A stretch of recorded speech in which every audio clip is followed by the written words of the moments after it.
Hello, I'm Linda Drake, Director of Career and College-readiness Initiatives for the State Board of Education, presenting on high school credits and learning standards.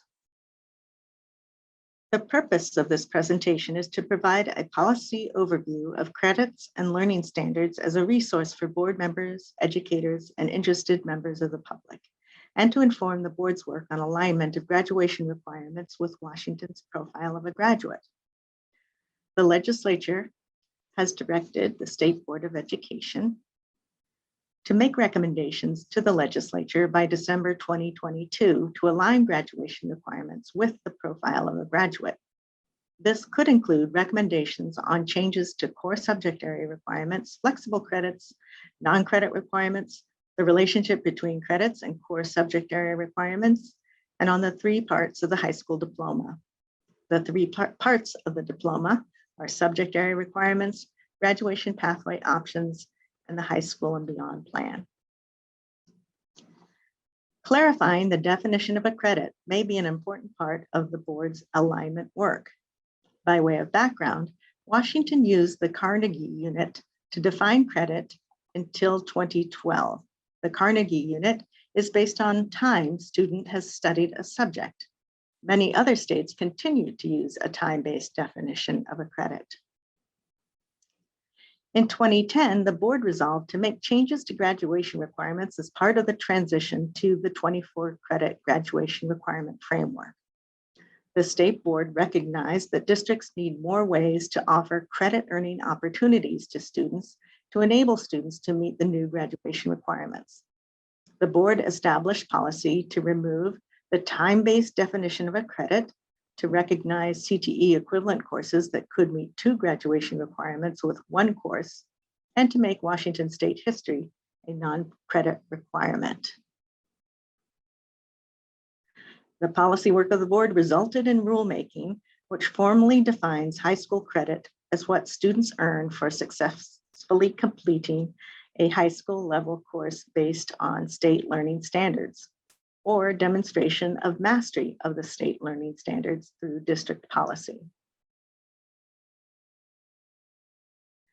In 2020, the state board further described mastery-based credit in rules which list ways that students may demonstrate mastery, including through state and local created assessments, reports written by students, student portfolios, student presentations or hands-on demonstration of knowledge and skills, learning experiences outside of school, or completion of a higher level course in courses that address a progression of learning standards. For example, earning credit for Algebra 1 and 2 if the student has successfully completed Algebra 2.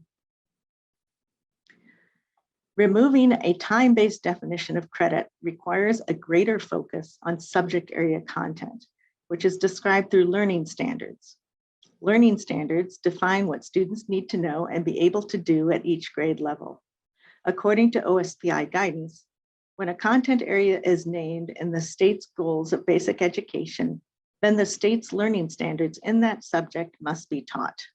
If the content area is not named, then the standard must be taught when the subject is offered. Essential academic learning requirements, or ELRs, is a formally used terminology that means the same thing as learning standards.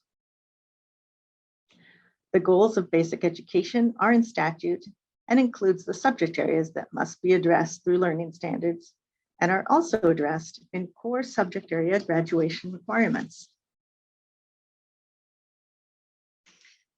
Standards-based education reform gained momentum in the 1980s and 90s.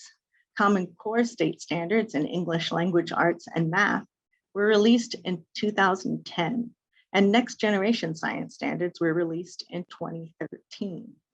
Other learning standards were developed for Washington through state processes facilitated by OSPI. In Washington, learning standards are developed and adopted by the Superintendent of Public Instruction. The superintendent must also review learning standards as needed and articulate grade level expectations. The board has a role in learning standards. The superintendent must notify the board of initiation of the development of a new learning standard or revision of state learning standard. The board may provide a response for consideration in the development or revision process. The board may also review and provide a response to the superintendent prior to the adoption of any new or revised learning standard. And finally, the board may propose new or revised learning standards to the superintendent. Here are the 14 Washington State Learning Standards. They vary in format, organization, level of detail, and resources available. Some of them are designed to be integrated into other subject areas, such as the Environment and Sustainability Standard. Math and ELA have state-level tests aligned to the learning standards that are also graduation pathway options, the Smarter Balanced Assessments.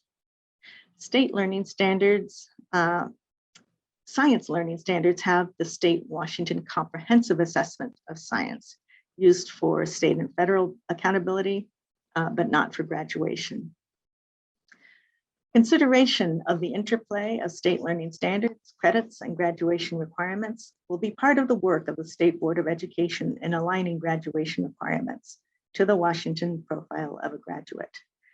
Thank you, and feel free to contact me with any questions you may have.